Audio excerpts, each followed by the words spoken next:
चित्त अहंकार न जिह्वा नयन नासिका कर्ण द्वार न चलता न रुकता न कहता न सुनता जगत चेतना हूँ अनादि अनंता जगत चेतना हूँ अनादि अनंता जगत चेतना हूँ अनादि अनंता जगत चेतना हूँ अनादि अनंता।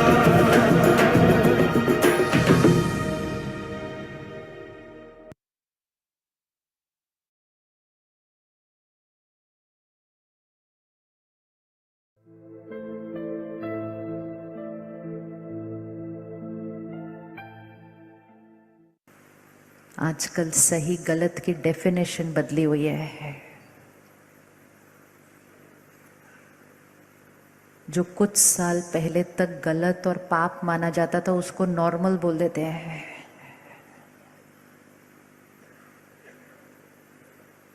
जो कुछ साल पहले तक छिप छिप कर करते थे अभी सबके सामने कहते हैं इसमें क्या गलत बात है। तो सही गलत की मर्यादाएं, वो परखने की शक्ति, क्योंकि जब सही गलत की परखने की शक्ति होगी तभी तो फिर सही निर्णय ले पाएंगे। निर्णय लेने की शक्ति। कभी भी किसी और से जाकर नहीं पूछना कि मुझे क्या करना चाहिए। और अगर आपके पास कोई आए ये पूछने के लिए कि आपको क्या लगता है मुझे क्या करना चाहिए, तो रायपुर में रह रहे हैं लेकिन जल्दी जल्दी राय नहीं देना है ऐसे किसी को। ये बहुत बहुत बहुत डीप कार्मिक अकाउंट बन जाता है। लोग आजकल बहुत इजीली औरों को पूछ लेते हैं आपको क्या लगता है मुझे क्या करना चाहिए। और जब हमसे कोई पूछता है कि आपको क्या लगता है मुझे क्या करना चाहिए, it give sense of power. अरे लोग मेरी राय लेते हैं निर्णय करने के लिए, तो हम फटाफट उनको राय दे देते हैं। वही राय अपने घर में इम्प्लीमेंट करनी होती तो महीने बीत जाएंगे, डिसीजन नहीं ले पाएंगे। लेकिन दूसरे को देने में 10 सेकेंड, इसमें क्या बड़ी बात है, ऐसे करो। ये बड़े ध्यान से करना पड़ता है, क्योंकि अगर हमने किसी को राय दी, वो राय उस आत्मा ने अपने संस्कार और अपने कर्मों के अनुसार इम्प्लीमेंट करनी है। और अगर वो आत्मा के पास वो संस्कार नहीं है उस राय को इम्प्लीमेंट करने के लिए, और अगर उसने कुछ गलती की, वो गलती का भागीदार हम, क्योंकि राय हमने दी थी। निर्णय लेने की शक्ति हर आत्मा की अपनी होनी चाहिए, क्योंकि उस राय को इम्प्लीमेंट किसने करना है, हर आत्मा ने खुद करना है। आप किसी को राय दें कि रोज 5 किलोमीटर सुबह चलना चाहिए, सेहत के लिए बहुत अच्छा होता है, राय अच्छी है, बहुत अच्छी है। क्यों आपने वो राय दी, क्योंकि आप चल सकते हैं। लेकिन राय देते हुए ये नहीं चेक किया कि सामने वाला चल सकता है। तो अगर सामने वाले ने हमारी राय लेकर मान लिया, निर्णय ले लिया, और अगले दिन वो गिरा और उसको चोट लगी, तो उस कर्म का भागीदार कौन, जिसने राय दी। कोई आकर आपसे पूछता है क्या करूं, ये नौकरी करूं या नहीं करूं, इधर रहूं या छोड़ दूं, घर बदलूं या नहीं बदलूं। कोई लोग तो आजकल बोलते हैं शादी करूं नहीं करूं, कोई बोलता है इस शादी में टिकूं या इसको छोड़ दूं। बहुत बड़ी बड़ी बातें पूछते हैं आकर दूसरों को। बहुत अटेंशन। वो अपने निर्णय का जिम्मेवारी लेना नहीं चाहते हैं, इसलिए वो आपसे पूछते हैं। लेकिन कल जब भाग्य आएगा तो वो आपको ही जिम्मेवार ठहराएंगे और कहेंगे आपने कहा था ऐसा करने के लिए। और जीवन भर वो हमें ऑपोजिट एनर्जी देते रहेंगे, जिससे मुझ आत्मा की शक्ति क्या होती जाएगी, घटती जाएगी।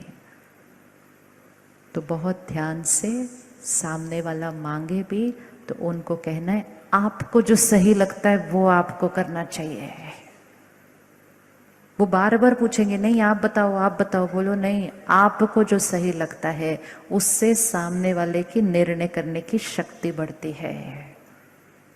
हमें लोगों के निर्णय लेकर उनके कर्मों में अटकना नहीं है, अपने निर्णय लेने की शक्ति को बढ़ाना है। तो जब परखने की शक्ति बढ़ेगी तो निर्णय लेने की शक्ति भी बढ़ जाएगी। और जब ये सब कुछ होगा तो एक बहुत सुंदर शक्ति हमारे अंदर आ जाएगी और उसको कहते हैं सहयोग करने की शक्ति। किस चीज़ का सहयोग करना है? हर एक के लिए अच्छा सोचना, ये सबसे बड़ा सहयोग है। हर एक से मीठा बोलना, प्यार बोलना, दुआएं देकर बोलना, आशीर्वाद देकर बोलना, ये सबसे बड़ा सहयोग है। हर कर्म सही करना, ये सबसे बड़ा सहयोग है। कौन सा सहयोग इस सृष्टि को इस टाइम चाहिए? इस कलयुगी रूपी सृष्टि को अब सतयुग बनाना है, इसमें सबका सहयोग चाहिए। आप रेडी हैं सृष्टि को सतयुग बनाने के लिए? कौन कौन रेडी है? आप रेडी है ना सृष्टि को सतयुग बनाने के लिए? सतयुग मतलब जहाँ आत्मा पवित्र, शरीर निरोगी, प्रकृति सतो प्रधान। वो सतयुगी दुनिया कैसे बनेगी? जब मैं आत्मा अपने अंदर वो डिविनिटी और शक्तियों का आह्वान करूंगी। ये कलयुग किसने बनाया? हम में से किस किस ने कंट्रीब्यूट किया कलयुग बनाने में? ऊपर वालों ने नहीं कंट्रीब्यूट किया कलयुग बनाने में? किया ना? हाँ, हम सब ने कलयुग बनाया। कैसे बनाया? चिंता की, गुस्सा किया, इरिटेट हुए, कलयुग बनाया। धन कमाया, धन कमाते हुए छोटी छोटी गफलत की, कलयुग बनाया। कलह कलेश की दुनिया हमने बनाई। सतयुग कौन बनाएगा? सतयुग कौन बनाएगा? हम बनाएंगे। और सतयुग बनाने के लिए क्या करना होगा? अपने अंदर की उस डिविनिटी का आह्वान करना है। इसलिए 9 दिन हम क्या करते हैं?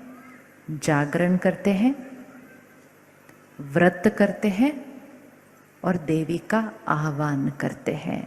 जागरण करना, जागरण मतलब जो अज्ञान की नींद में हम सोए हुए हैं उससे जागरण करना। कौन सी अज्ञान की नींद में सोए हुए हैं हम? मैं कौन, यही नहीं पता। कहाँ से आए, किसके हैं, कहाँ जाना है, वो ही नहीं पता। यहाँ जो है उसी में इतने उलझ गए कि उसमें गलत कर्म करने लग गए। अज्ञान की नींद में सोए हुए हैं। उससे जागरण करना कि मैं शरीर नहीं, इस शरीर को चलाने वाली आत्मा हूँ। मेरे संस्कार और कर्म मेरे साथ जाने वाले हैं। वो जागरण करना। व्रत किस चीज का करना? व्रत किस चीज का करना? चलो आज हम एक व्रत करते हैं। आज क्या तारीख? 29 तारीख, राइट? आज से लेकर 18 अक्टूबर तक, क्योंकि 19 तारीख को रावण जलाना ना। अभी तक हम क्या करते हैं? हर साल देवी का भी बाहर ही आह्वान करते हैं और रावण को भी बाहर ही जलाते हैं। और हर साल वो रावण क्या होता जा रहा है? थोड़ा थोड़ा रावण थोड़ा थोड़ा बड़ा होता जा रहा है। 9 दिन जब अपने अंदर की दिव्यता और शक्ति का आह्वान करेंगे तो अपने अंदर का रावण 10वें दिन तो मर ही जाएगा ना, मर ही जाएगा। उसको हर साल थोड़ी मारना पड़ता है। 10 सिर, वो 10 सिर कौन से विकारों के? काम, क्रोध, लोभ, मोह, अहंकार, ईर्ष्या, द्वेष, आलस्य, नफरत, ये 10 सिर अपने अंदर के खत्म करने हैं। वो रावण खत्म हो जाएगा जब हम जागरण करेंगे, व्रत करेंगे और सात्विकता का अपने जीवन में धारण करेंगे। दिव्यता का आह्वान होगा, रावण तो मर ही जाएगा। तो रावण को बाहर नहीं चलाना। तो आज 29 से लेके 18 अक्टूबर तक चाहे कोई भी बात आ जाए, हम व्रत करते हैं कि हम शब्दों में क्या, संकल्पों में भी गुस्सा नहीं करेंगे।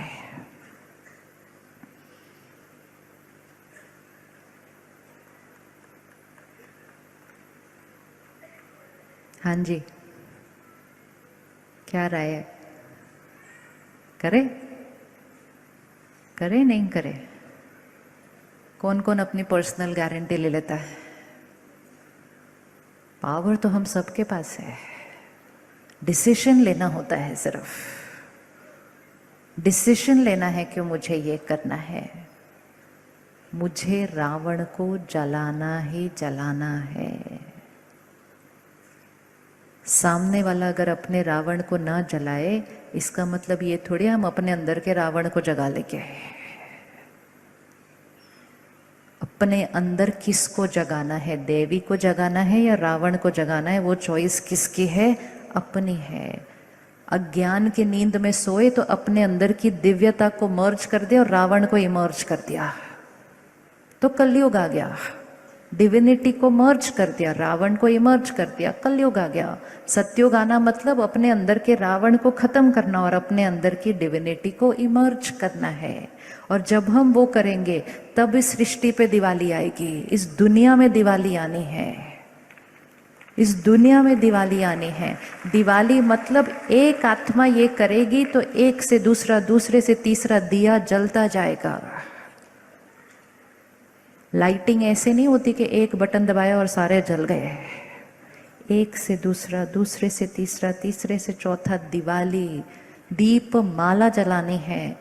दिया मतलब अपने अंदर की डिविनिटी भरी और सबको दिया दिया दिया दिया, इसीलिए दिया जलाते हैं। और जब हम देते हैं, देने वाले को क्या कहा जाता है? देवी देवता। और जो देवी देवता है वो कहाँ रहते हैं? वो सतयुग में। वो देवी देवता कहाँ बैठे हैं अभी? वो देवी देवता कहाँ बैठे हैं? वही आत्मा है। जब अपने अंदर की डिविनिटी को मर्ज करेगी, सृष्टि पर कलयुग आएगा। अपने अंदर की डिविनिटी को इमर्ज करेगी, सृष्टि पर सतयुग आएगा।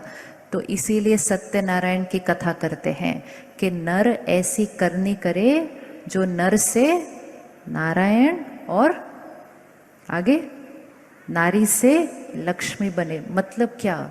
नर और नारी कुछ ऐसा करेंगे जो नर से नारायण, नारी से लक्ष्मी बनेंगे। मतलब नर और नारी कलयुग, श्री लक्ष्मी श्री नारायण सतयुग। तो नर और नारी ऐसा क्या करेंगे जो श्री लक्ष्मी श्री नारायण बनेंगे? अपने अंदर के रावण को खत्म कर अपनी शक्तियों को इमर्ज करेंगे तो श्री लक्ष्मी और श्री नारायण बनेंगे। तो देना देना और देना है। सारा दिन सबके सामने ऐसे नहीं खड़े होना, मुझे सम्मान दो, मुझे रिस्पेक्ट दो, मुझे अच्छा बोलो, मुझे समझो, मुझे प्यार दो, ऐसे खड़े होते हैं हम।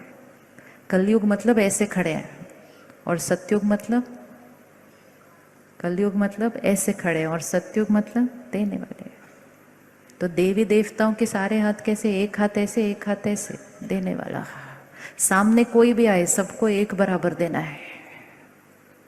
और कलयुग में लेने की साइड पे खड़े हैं। और कलयुग के अंतिम क्षणों तक पहुंचते पहुंचते तो छीनने की साइड पर ही खड़े हो गए। वो घोर कलयुग हो गया।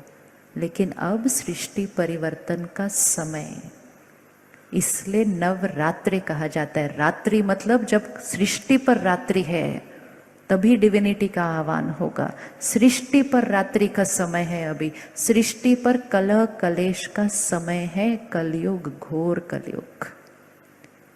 सुबह थी, दोपहर हुई, शाम हुई, अब रात हो गई।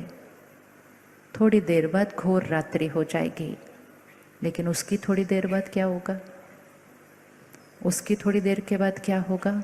उसकी थोड़ी देर के बाद सवेरा आएगा। इसी तरह सृष्टि पर सतयुग था, त्रेता युग था, द्वापर युग आया, उसके बाद कलयुग आया, कलयुग के बाद घोर कलयुग आया। घोर कलयुग के बाद क्या आएगा? घोर कलयुग के बाद क्या आएगा? घोर कलयुग के बाद सतयुग आएगा। अब सतयुग आएगा नहीं, हम सबको सतयुग लाना है इस सृष्टि के ऊपर। हमने लाना है इस पर। कैसे लाना है? सत्युगी संस्कार, सत्युगी कर्म करके। जैसे संस्कार वैसा संसार। हमने कलयुगी संस्कार यूज किए, दुनिया कलयुग बनी, हम अपने अंदर की डिविनिटी को इमर्ज करेंगे, ये सृष्टि सतयुग बन जाएगी। और कलयुग से सतयुग के इस परिवर्तन में परमात्मा शिव निराकार सृष्टि पर अवतरित होते हैं। मतलब परमात्मा खुद आता है ज्ञान देने के लिए, और उस शिव से जो आत्मा कनेक्ट होती है वो शिव की शक्ति, तो वो शिव से कनेक्ट होकर वो शक्ति अपने अंदर की डिविनिटी को इमर्ज करती है, और हम सब हैं वो शिव की शक्तियाँ। रेडी है ना सतयुग लाने के लिए? सब रेडी हैं रतयुग लाने के लिए? पक्का? बहुत हुआ बैठकर दुनिया का कंप्लेंट करना, दुनिया कैसी, दुनिया कैसी, दुनिया कैसी। कंप्लेंट करने से नहीं कुछ चेंज होना, चेंज करने की जिम्मेवारी लेने हैं। तो चलो फटाफट से फिर से एक बार रिवाइज करते हैं, हमें सतयुग बनाने के लिए क्या करना है। सबसे पहली शक्ति कौन सी? पिक्चर लाओ सामने। सबसे पहली शक्ति कौन सी थी? अष्टभुजाधारी देवी है, आत्मा की अष्ट शक्तियां। सबसे पहले शक्ति कौन सी? सामने से कोई आए, कछुए को क्या करना? कछुए को क्या करना है? सबसे पहले अपने आप को प्रोटेक्ट, परमात्मा से कनेक्ट, सामने वाले की एनर्जी के साथ उलझना नहीं। चूज कर ली थी ना वो वाला एक व्यक्ति जिससे उलझेंगे नहीं हम आज से। याद है ना किसको लेकर आए थे आंख बंद करके सामने, जिससे हम उलझेंगे नहीं बिल्कुल। दूसरा, किसी को क्षमा करना है, किसी से क्षमा मांगनी है, सब कुछ करके रेडी टू लीव, समेटने की शक्ति, बैग पैक होना चाहिए। कोई भी क्षण आ जाए मुझे आत्मा को छोड़ने के लिए, मैं आत्मा रेडी, वो संस्कार और कर्म रेडी जो आगे जाए, बच्चा पैदा हो और पंडित जी कहे क्या भाग्य लेकर आई है ये आत्मा। वो कहाँ से रेडी होगा? यहाँ से रेडी होगा। तीसरा, सहन करने की शक्ति। रोज क्या कहना है अपने आप को? मेरे पास किसी भी बात को, किसी भी व्यवहार को और किसी की किसी भी तरह के संस्कार को सहन करने की शक्ति मुझ आत्मा के पास है। मैं दिव्य शक्तिशाली सतयुगी आत्मा हूँ। कभी भी कमजोर संकल्प नहीं अपने आप को। समाने की शक्ति। क्या फॉरवर्ड नहीं करना? क्या फॉरवर्ड नहीं करना? फोन से भी फॉरवर्ड नहीं करना, मुख से भी फॉरवर्ड नहीं करना, मन से भी फॉरवर्ड नहीं करना किसी को कुछ भी। समाने की शक्ति, फुल स्टॉप। नेगेटिविटी को फैलाना नहीं है, समाने की शक्ति। जब ये होगा तो सही और गलत परखने की शक्ति, सही निर्णय लेने की शक्ति, और अपनी दुआओं से, श्रेष्ठ संकल्पों से, आशीर्वाद के शब्दों से, हमारा एक एक शब्द आशीर्वाद हो। आप में से किस किस को अपने बच्चों की चिंता होती है? और हम क्या कहते हैं? चिंता करना तो, हम क्या बोलते हैं? चिंता करना तो, चिंता करना तो स्वाभाविक है। हमेशा याद रखना है, एक एक चिंता आशीर्वाद का ऑपोजिट है। पता नहीं इसका क्या होगा, ये कोई आशीर्वाद होता है? आशीर्वाद क्या होता है? अपने बच्चे को हम आशीर्वाद के इतने सारे ऑपोजिट दे देते हैं और फिर अपने बच्चों को औरों के पास लेके जाते, कहते मेरे बच्चे को आशीर्वाद दो। सबसे पावरफुल आशीर्वाद किसका लगेगा उस बच्चे को? पेरेंट्स का। सबसे स्ट्रॉन्ग कार्मिक कनेक्शन है। पता नहीं इसका क्या होगा, पता नहीं इसके एग्जाम में क्या होगा, पता नहीं ये बड़ा होगा तो क्या होगा, इसको तो कुछ याद रहता ही नहीं है, इससे तो होता ही नहीं है, इससे तो चीजें गिर जाती हैं। एक एक आशीर्वाद देते हैं उसको रोज, तो गिरेगी चीज। आशीर्वाद, हर संकल्प, हर बोल आशीर्वाद। तो अगर मन कहे पता नहीं इसका क्या होगा, अब इसको जरा आशीर्वाद में कन्वर्ट करें, क्या होगा? कन्वर्ट करो, चिंता को आशीर्वाद में कन्वर्ट करो। पता नहीं इसका क्या होगा, आशीर्वाद का बोल क्या होगा? कन्वर्ट करो, आशीर्वाद दो बच्चे को, पता नहीं इसका क्या होगा, उसको कन्वर्ट करो। कन्विक्शन से बोलो, आशीर्वाद दे रहे हैं। क्या बोलेंगे? बोलिए, इसका सब अच्छा होगा, सिर्फ अच्छा। चॉइस है कितना ऊंचा आशीर्वाद देना है।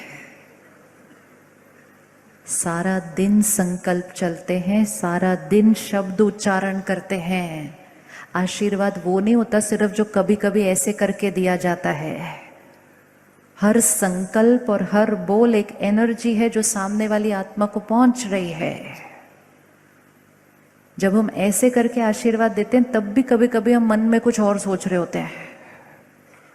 एग्जाम है कल बच्चे का, वो आया, उसने कहा ब्लेसिंग दो, पैर भी छूता है, हम हाथ भी रखते हैं, हम कहते सब अच्छा होगा, अंदर से थॉट क्रिएट करते पता नहीं इस साल क्या होगा। ये आशीर्वाद नहीं है। फिर आशीर्वाद मतलब जहां मेरी हर थॉट कैसी है, बढ़िया से बढ़िया, बढ़िया से कम कुछ हो ही नहीं सकता।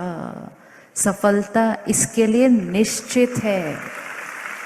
और ये हर रोज बार बार बार बार संकल्प कर करके बोल बोल के ऐसा आशीर्वाद दें कि बच्चे के जीवन में विघ्न आए भी ना अगर, तो आपके आशीर्वाद की शक्ति से वो विघ्न खत्म हो जाए। इतनी पावर होती है दुआओं के अंदर।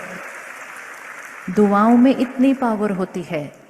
हमें दुआओं की पावर पता है, लेकिन हम सारा दिन जो चिंता करके दुआओं की ऑपोजिट एनर्जी क्रिएट कर रहे हैं उसकी पावर नहीं हम देखते हैं। तो हमारा हर संकल्प और हर बोल आशीर्वाद होना चाहिए। बच्चा पढ़ता ही नहीं, चेंज करो, बहुत अच्छा पढ़ता है। खाता ही नहीं, बहुत अच्छे से सब कुछ अच्छे से खाता है, कन्वर्ट करो। आशीर्वाद देकर उसका भाग्य बदलना है। औरों से नहीं कहना कि आशीर्वाद दो, अपना हर संकल्प और हर बोल आशीर्वाद, ये रोज अभ्यास करना है। फिर से आंख बंद करें 30 सेकंड और एक थॉट ढूंढें जो अपने बच्चे के लिए आशीर्वाद की ऑपोजिट सोचते हैं, चिंता करते हैं, चिंता। पता नहीं, एक स्पेसिफिक ढूंढे, स्पेसिफिक एक ही, और उसको आशीर्वाद में कन्वर्ट करें।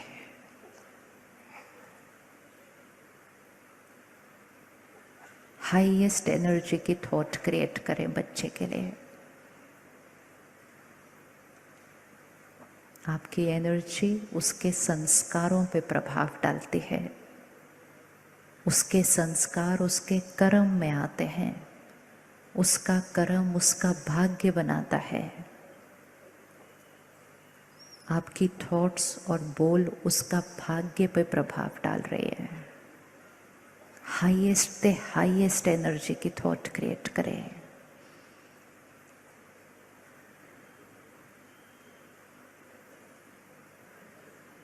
हाथ उठाएं जो कर पाया अंदर, अपनी चिंता को आशीर्वाद में कन्वर्ट। कितना इजी है। Unaware negative thoughts, wrong thoughts बहुत सारी सोचते हैं, बोलते हैं। जैसे ही मन कोई ऑपोजिट एनर्जी करे, तुरंत कोई और अगर आपके बच्चे के लिए बोल देना किसी दिन, पता नहीं आपके बच्चे का क्या होगा, उस दिन क्या करेंगे उसको? बोलेंगे मेरे बच्चे के लिए ऐसा बोला, मतलब दूसरा ना बोले। और हम सारा दिन कितना सोचें। जो बात दूसरे ना बोले वो बात हम क्यों बोले? दूसरों के बोलने का कोई असर नहीं होने वाला, लेकिन हमारे सारा दिन सोचने और बोलने का बहुत असर होने वाला है। तो दूसरों को भी आशीर्वाद और खुद को भी सारा दिन आशीर्वाद। संकल्प से सृष्टि बनती है। तो जिंदगी को सुंदर बनाना है, सृष्टि को सुंदर बनाना है, तो सिर्फ अपने संकल्पों को सुंदर बनाना है। इस दिवाली तक अपने जीवन को दिवाली हमेशा परमानेंट बनाना है, सिर्फ 2 दिन की दिवाली नहीं करनी है। इतना दिया जलाएंगे, इतना एक से दूसरे दिए जलाएंगे। दरवाजे खुले रख देते हैं सारी रात की, श्री लक्ष्मी आएगी। अभी दरवाजे से कैसे आएगी, खिड़की से कैसे आएगी? कभी हमने सोचा कि हम दरवाजा कैसे खुला रख देते हैं कि श्री लक्ष्मी आएगी? जी दिवाली, आज दरवाजा नहीं बंद करना, मन के दरवाजे और खिड़कियां खोलनी है। ज्ञान को अंदर आने दें तो श्री लक्ष्मी जो बैठी हुई है उसका आह्वान हो जाएगा। फिजिकल करने लग गए हर त्योहार को। हर त्योहार लर्निंग लेकर आया था, अंदर परिवर्तन लाने के लिए। हम उसके बाह्य स्वरूप पर फोकस करते गए सिर्फ। तो ये सब करने के लिए अब मुझ आत्मा को क्या करना है? शिव से कनेक्शन, मतलब परमात्मा से कनेक्शन। अनुभव में सुना ना सुरेश भाई ने क्या कहा, कितने तरीके यूज किए और हम सब यूज करते हैं, लेकिन वो कड़े संस्कार कभी कभी रह जाते हैं। तो आत्मा को शक्तिशाली बनाने के लिए परमात्मा से कनेक्शन जोड़ना। आत्मा का परमात्मा से कनेक्शन कैसे जुड़े, वो रिश्ता कैसे बने जिससे मैं आत्मा, वो डिवाइन पावरफुल आत्मा बनूं, उसी को राजयोग मेडिटेशन कहते हैं। राजयोग मतलब जो सर्वश्रेष्ठ है उससे कनेक्शन योग।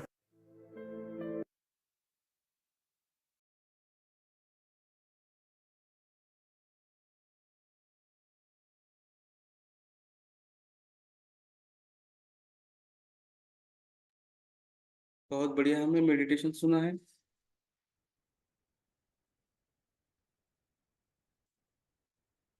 यस, ये मेडिटेशन हमारे YouTube चैनल पे आप सबको देखने मिलेगा। Fitness club Nanded YouTube channel को सब्सक्राइब करो और पिछले और अगले सब वीडियो आप देख सकते हो। आज का मेडिटेशन 1 नंबर, बहुत बढ़िया, बहुत सुंदर, आप सुन सकते हो। यस।